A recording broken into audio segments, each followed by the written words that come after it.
आज मैं आपको इतिहास के महत्वपूर्ण प्रश्नों के बारे में बताने जा रहा हूं, जो कि आने वाले एग्जाम में इससे 1 से 2 प्रश्न जरूर पूछे जाएंगे। तो आप वीडियो को अंत तक जरूर देखिएगा। तो चलिए स्टार्ट करते हैं। और पहला प्रश्न है, वर्नाकुलर प्रेस अधिनियम और शस्त्र अधिनियम किस वायसराय के द्वारा पारित किया गया था? आपके पास आंसर सोचने का टाइम है केवल 3 सेकेंड।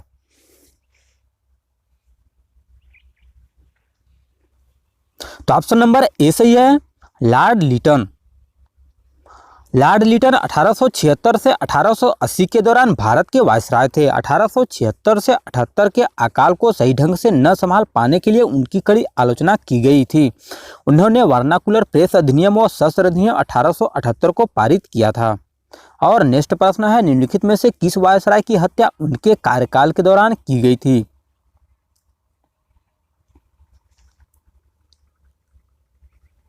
तो ऑप्शन नंबर ए सही है, लॉर्ड मेयो। और लॉर्ड वायसराय भारत के एकमात्र ऐसे वायसराय थे जिनकी हत्या उनके कार्यकाल के दौरान हुई थी। और 1872 में अंडमान द्वीप के पोर्ट ब्लेयर में एक निरीक्षण यात्रा के दौरान के पठान ने उनकी हत्या की थी। और नेक्स्ट प्रश्न है, निम्नलिखित में से किसे मराठा मैकियावेली कहा जाता है? आपके पास टाइम है 3 सेकेंड।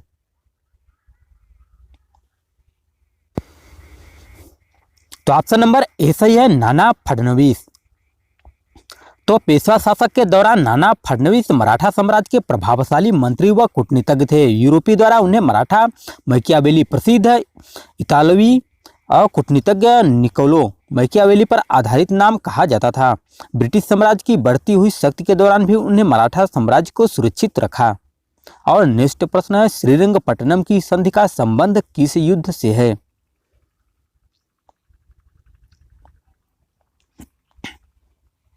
तो ऑप्शन नंबर बी सही है, तृतीय आंग्ल मैसूर युद्ध। और तृतीय आंग्ल मैसूर युद्ध के बाद 18 मार्च 1772 को श्रीरंगपट्टनम की संधि पर हस्ताक्षर किए गए थे। इसी संधि पर ब्रिटिश ईस्ट इंडिया कंपनी की ओर से लॉर्ड कॉर्नवालिस और हैदराबाद के निजाम प्रतिनिधि, मराठा साम्राज्य के प्रतिनिधि और मैसूर शासक टीपू सुल्तान ने हस्ताक्षर किए थे।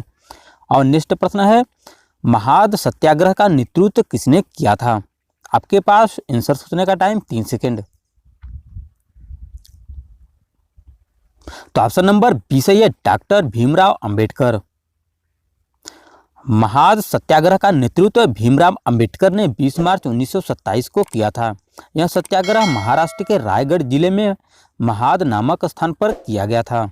और नेक्स्ट प्रश्न है, ईस्ट इंडिया कंपनी ने किस वर्ष बॉम्बे को पुर्तगालियों से प्राप्त किया था?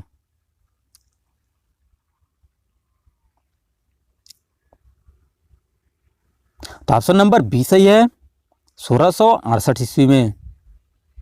ईस्ट इंडिया कंपनी ने बॉम्बे को पुर्तगालियों से 1668 ईस्वी में प्राप्त किया था। ब्रिटिश ईस्ट इंडिया कंपनी द्वारा तुरंत इसकी किलाबंदी की गई थी। इसके बाद अंग्रेजों ने सूरत की जगह बॉम्बे को अपना मुख्यालय बनाया।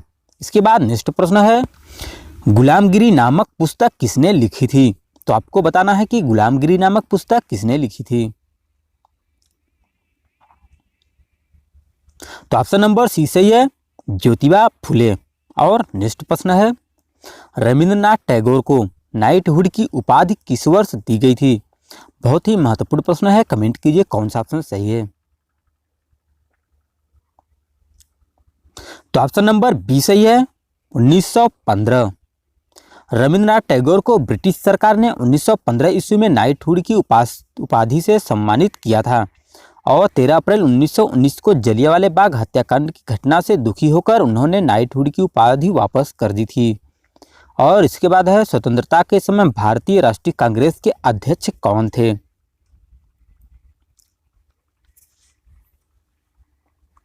तो ऑप्शन नंबर बी सही है, जेबी कृपलानी।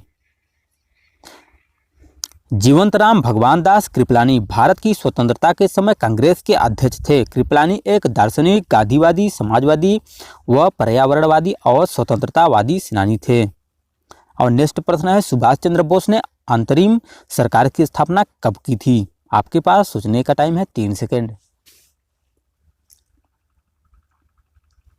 तो ऑप्शन नंबर सी सही है, 1943।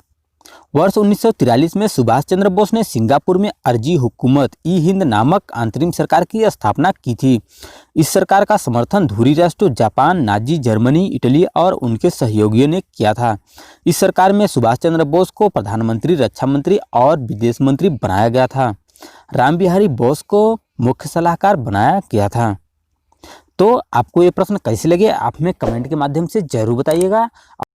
और यदि आपने अभी तक वीडियो को लाइक और शेयर नहीं किया तो लाइक भी कर दीजिए और शेयर भी कर दीजिए और चैनल को सब्सक्राइब करना बिल्कुल मत भूलिएगा। मिलते हैं नेक्स्ट वीडियो में, आज के लिए बस इतना ही।